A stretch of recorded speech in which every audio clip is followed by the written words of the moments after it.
Hello, in this video I'm gonna show you how to generate random IMEI of your Samsung Galaxy A26. Alright, so let's begin.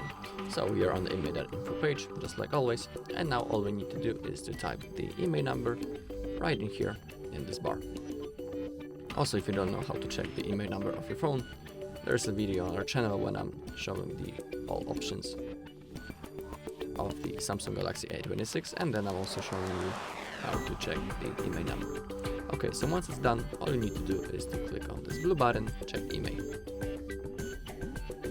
Okay, now we have our phone, as you can see right in here, and as we scroll down we can read the basic information about our phone. Also we can expand info to see more information, and if you're interested in the full device specification, you can click right in here or right in here to read the full device specification.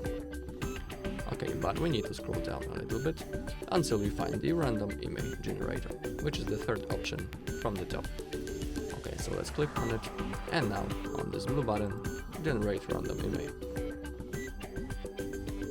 Okay, and now as you can see we have 10 random IMEI numbers of our phone. If you click right in here on this icon, you copy it to the clipboard, and also if you want, you can copy all of them by clicking this white button right in here. Okay, so that's all in this video. Thank you all for watching. If you found this video helpful, please leave a like, comment and subscribe.